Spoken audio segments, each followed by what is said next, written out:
You have to look at what does a business need? A business needs consumers, and probably happiness of consumers is reflected in retention, them spending more on our platform.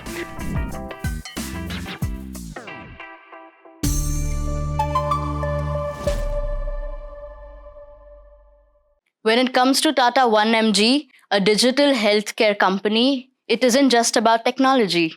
It's about rewriting India's healthcare revolution, written in code and compassion. Today, for this episode, we have Gaurav Agarwal, who is a co-founder of Tata 1mg. Join me in the conversation. Gaurav, a very warm welcome to Masters of CX, and it's a pleasure having you here. Thank you so much for having me. It's a privilege. When we log on to Tata 1mg, it's more of a digital connect with the brand. How is it that you navigate through customers and understand their sentiments per se? That's a great question. And there is no one thing that actually drives this personal connect with a user. But what we have built through technology, and actually technology enables us to do that, is to understand every user's journey because it's unique. So someone who's coming to us for the first time actually has very different needs from Tata 1mg as a brand. They need to know who we are, what we stand for, why should they trust us, what is the brand name of Tata adding to, let's say, what 1mg is bringing to the picture. So for them, the journey is very different. They would see these snippets, etc., on our journey, on what adds trust to our brand.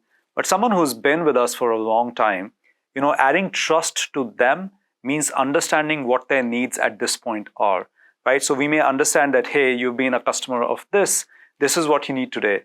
Making sure that journey of reordering items on the 1mg platform is front and center, while we're trying to convince them of looking at other things as well, becomes really important.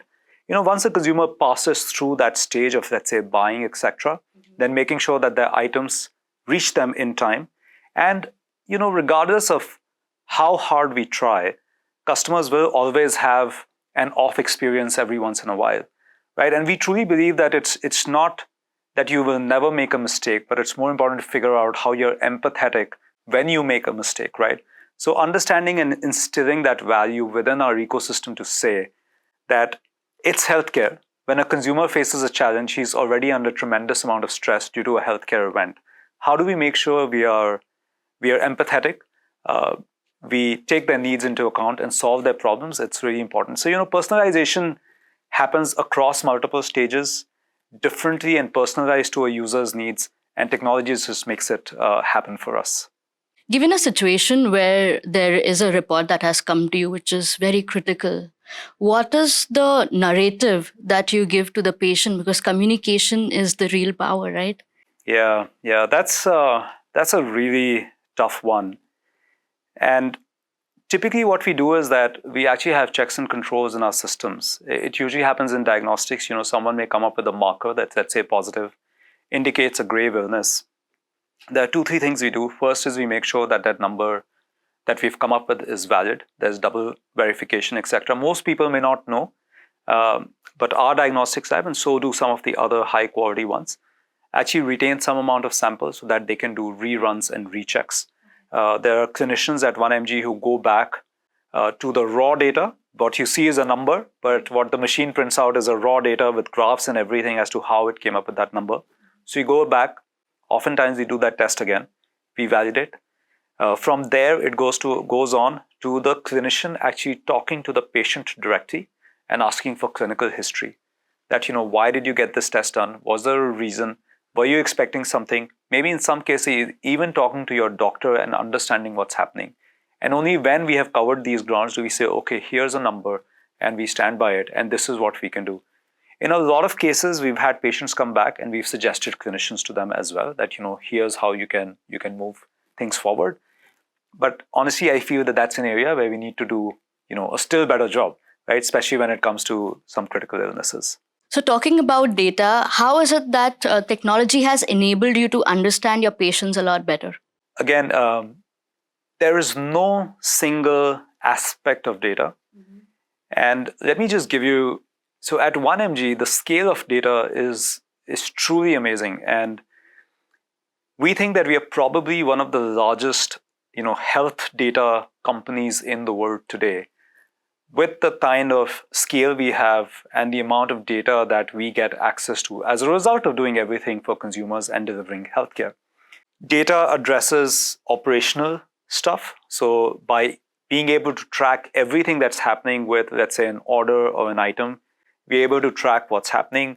Our systems are so smart that they can do automatic, let's say, inventory management in our warehouses where they know, okay, I'm going to run out of something in 7 days' time. Let me figure out the right supplier. Let me place an order. We do it across pharmacy and diagnostics. Data is also smart for me to figure out for a patient that whether a patient is a new patient, repeat patient, what cohort they lie in. Are they, let's say, a first-time parent? Are they, pre-diabetic? Are they diabetic? Are they with diabetes and, let's say, starting to see clinical, kidney symptoms as well? And then there's the last aspect where we can actually figure out from data what is the longitudinal health of a patient, right? So we have multiple years of diagnostics and prescription reports for a patient. So I can sort of compare to patients and say that, hey, you guys started your diabetes journey around the same time. He went on drug A, you went on drug B. This guy seems to be in a better place. Maybe you need to consider drug B, right? So across the board, data drives significant value for us when it comes to recommendations, interventions, what to do next, how to do it. And these are all things that are becoming even more important as we move forward. And the term I use for my team is that when we started 1mg, we said we are going from transactions to data. Today we say, can we go from data to interventions from users? Because that's really the holy grail of healthcare. There has been language barriers, especially in the 2-tier, 3-tier city. How do you bridge that gap? I don't think we do a great job. We've tried, but I don't think we do a great job. So we were one of the first platforms in the country to actually put out multilingual content for users in multiple cities. And, I don't know how many users know, but 1mg is, top 5 healthcare website in the world. The content that we have is used by millions of people every month. And it was an explicit decision that for accessibility and understandability, which is one of our core mission value, it's really important for 1mg content to be available in multiple languages. Today, our content's available in 6 languages, but I don't think that we have taken the next step to, let's say, make our transaction platform available in multiple languages. Let's say make explanation of your reports available in local languages, etc. We've fallen short. It's something that we try. Partly the issue has been technology, because getting to multiple languages of verified healthcare content is just a really cumbersome, expensive process. But what we're seeing is now with Gen AI, etc., coming in and putting lightweight reviews on top, some of these problems are becoming easier to solve. So that's one of the things that we are looking at, but I don't think we are where I would like us to be at this point. Okay. Now talking about the entire journey when it comes to, building a Tata 1mg, I'm sure there are experiences where you've transformed your product strategy, listening to patients' feedback. Yeah. Is there something that you'd like to share with us? Yeah, no, multiple such journeys. I think the biggest sort of change was 1mg started as a content platform. So I'll take 2 examples. 1mg started as a content platform, and we thought, we'll be this uber clean Google-like interface where there was a web bar, you would go in and search. And the reason we built 1mg was because, science has discovered 3,000 odd medications. But in India, you get 3 lakh of them, right? Because we have a branded generics market, everyone manufactures drugs and sells them in a different brand name. And we felt that consumers need to know that, they're all, at least 100 of them are the same, and there's price variation. So accessibility became easier if you could get cheaper. You're saying alternative generics, expensive brands. Alternatives to expensive brands. So we thought when we started, starry-eyed, that'd be clean interface where you could just read content. And our consumers came back and said, hey, I need you to sell medicines. He's like, why? India has almost 1 million pharmacies. And we learned that the average pharmacy experience was not great because of the bounce, right? Because of this large proliferation and the fragmented nature of the ecosystem. A patient had to go to multiple pharmacies to get his script or prescription fulfilled. So that's when we actually converted from a content company to a content plus commerce company, right? The second big transition happened because, again, we were still in that mode where we were like, okay, content and front end company. So we did great work on the front end platforms, spiffy interface, great UX, great speed. And supply chain was always something that we worked with third party providers on, third party pharmacies, third party diagnostic labs. And we realized at some point that that experience was suboptimal. It was not going to make a truly world class company. Our diagnostic collections were 65% on time. Our pharmacy deliveries were 48 to 72 hours. The fill rates, which is when you order, what's the probability that you'll get something back, was 75%. And we said this is not a way to build a world class business. So we actually built our own supply chain end to end. So today, if the bottomless who comes to your home is a 1mg employee, the diagnostic lab where the test gets done is a 1mg diagnostic lab. It's NABL certified, accredited.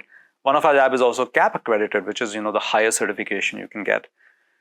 We converted that transformation by today ordering in Gurgaon, for instance, you can get medicines within 30 minutes at your doorstep. Our on-time collection rate for phlebotomy, like diagnostics, is 99.7%. Our service NPS for diagnostics is 74. Service NPS for pharmacy is 65. So it's incredible. This is what customer feedback has helped us do with our services. Gaurav, picking up from your previous conversation, saying that you have everything built in-house, how do you balance the cost versus making sure that the delivery is excellent? Yeah, that's a great question, because the first time we actually converted our pharma supply chain to in-house, right, where we were managing, we actually had a huge internal fight because our cost went up, right, which is the first thing you see. So earlier we were getting margins, clean margins, and now we had this cost of inventory, we had this cost of storage, we had this cost of delivery, cost of packaging, and we just all lost our cool that what the hell, the company is going to shut down. And my colleague Tanmay, who runs supply chain, actually made this really amazing point at that time, and he said that you cannot look at cost in isolation. Eventually, you have to look at what does a business need. A business needs consumers, and probably happiness of consumers is reflected in retention, them spending more on our platform. So imagine that you save all the cost, but the customer experience is crap. So you will actually have a high churn of your consumers. So what you're saving in cost, you're actually spending more in the customer acquisition. And what you're spending in cost, you're actually saving through retention of the customer. That was a great insight.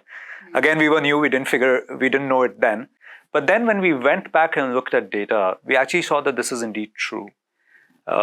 At a certain scale, and it's really important that you bring items in when you hit that scale, that at a certain scale, when you bring stuff in, spend more on the cost from an experience standpoint, the retention gains that you see actually are beneficial for the cost increase that you have incurred, right? And that's how we now look at when services are early in experimental phase. We typically don't build them out ourselves, but once a service has been proven out, it has achieved, let's say, a product market fit, then to deliver the highest quality of service, we often have to bring it in.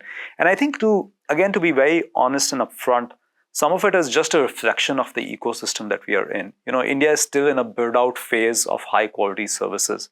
Someday that will become untrue, right? Where we will have high-quality services that we can tap in.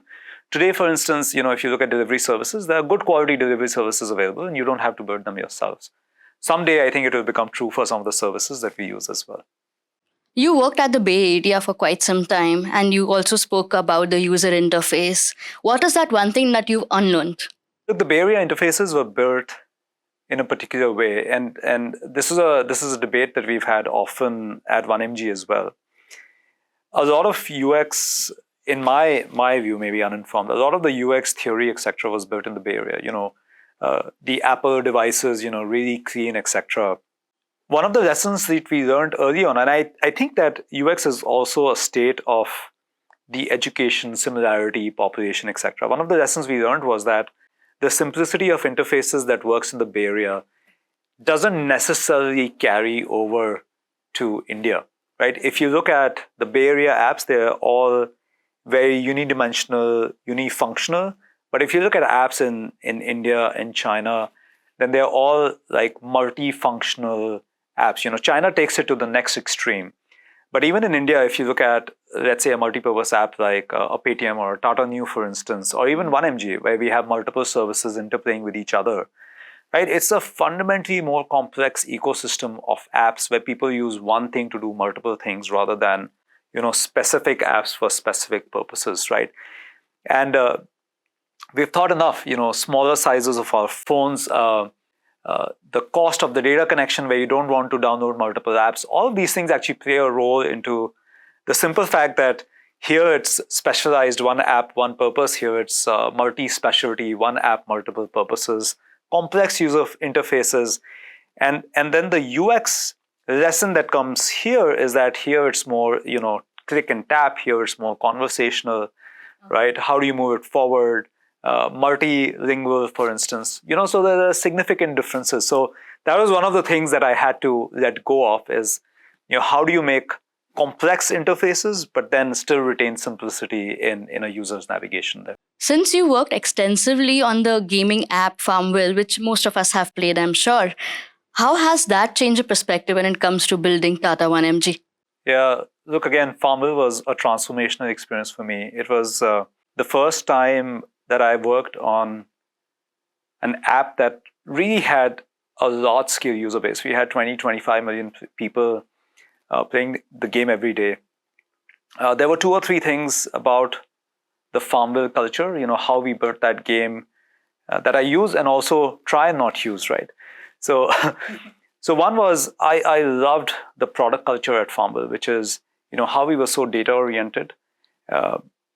Everything that we did was measured and analyzed to death. In fact, a funny story I tell my team at 1MG is that we actually had an economy model of Farmville where we could predict that on a daily basis, this is what's going to happen on the game.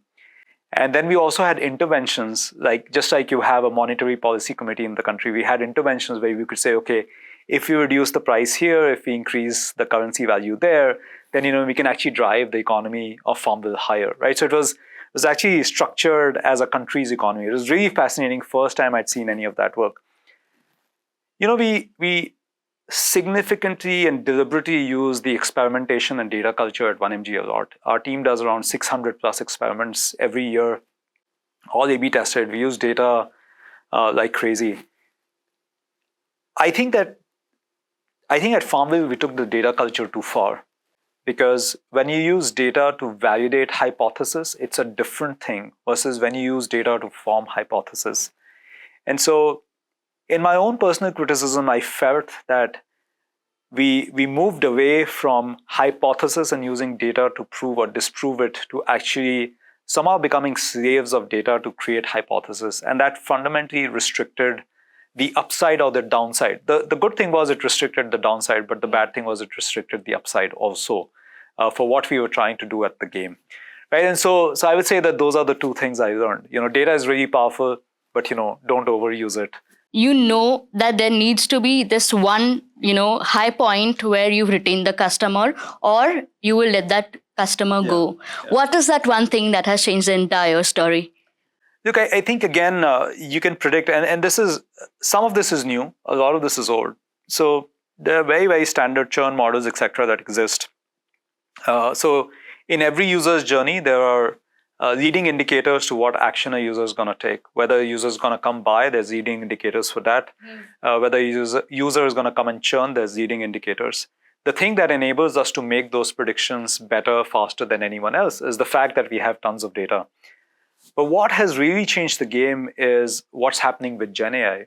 So, to the extent that everyone understands Gen AI, right? What it did was that, text prediction has existed for a long time. But what Gen AI did was it actually took it to the next level, where it became so accurate, so prescient with how it was predicting.